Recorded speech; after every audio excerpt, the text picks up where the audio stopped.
qu'est-ce que vous avez dit à la base ce soir pour cette rentrée? À la base ce soir, nous leur avons fait le compte rendu de la journée de la rentrée sociale que nous avons fait ce matin à notre siège, qui est basé sur le thème l'apport du travailleur dans la qualité du service public.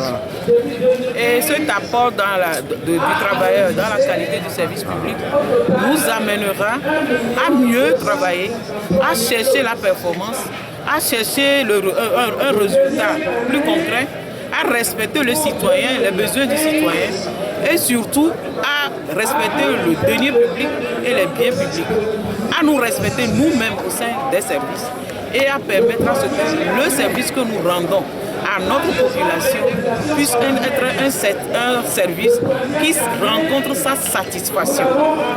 Dans cette qualité de service public, il y a fondamentalement le respect intrinsèque des droits et des devoirs de tous les partenaires, les acteurs du monde du travail, à savoir l'employeur ou le producteur et les employés ou les agents publics.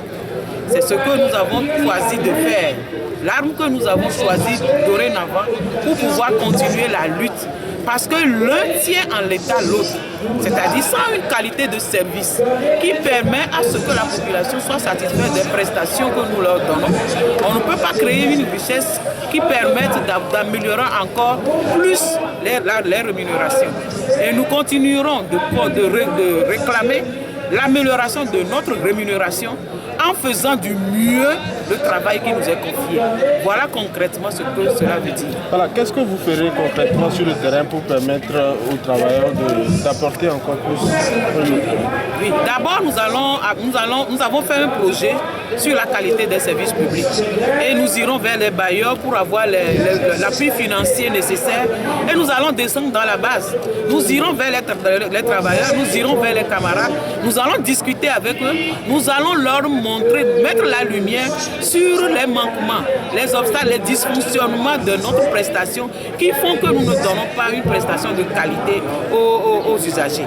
Et après cela, nous allons revendiquer parce que dans la qualité du service, si on n'a pas le matériel adéquat, si on n'a pas l'environnement de travail adéquat, si on n'a pas les moyens, la motivation adéquate, on ne peut pas le faire non plus.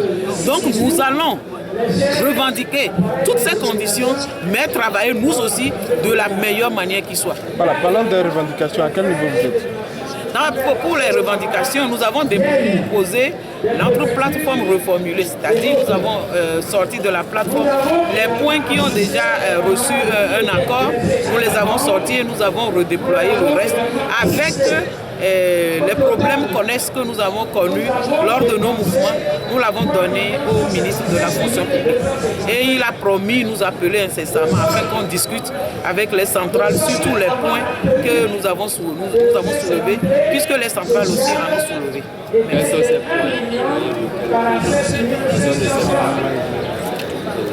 Les points qui restent sur notre plateforme, c'est le doublement de la valeur indiciaire. On en avait discuté. C'est l'harmonisation de l'âge de départ à la retraite. C'est l'instauration de l'indemnité de départ à la retraite. On avait discuté de ces deux derniers par exemple.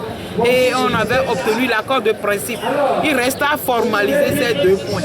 Pour le premier point du doublement de la valeur indiciaire, il nous avait été dit que le gouvernement ne pouvait pas le faire en une seule année, qu'on allait l'étaler. Donc on n'a pas formulé aussi ce point-là. Il y a le redressement de la grille sur les 2 SMIC dont nous avons parlé, qui constituaient les 280 points, qui sont là. Il y a le paiement des 20-30 000 au budget autonome de l'État, pour lequel nous avons reçu un accord le 6 juin 2013 et qui n'est pas encore effectif jusqu'à ce jour.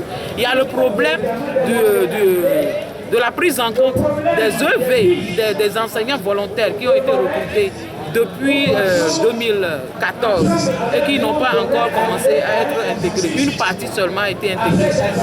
Les autres ont reçu des avances jusqu'à ce jour et on n'a pas encore totalement fait. Il y a eu aussi le problème du reclassement des agents permanents qui a été effectif au cours de ce mois passé.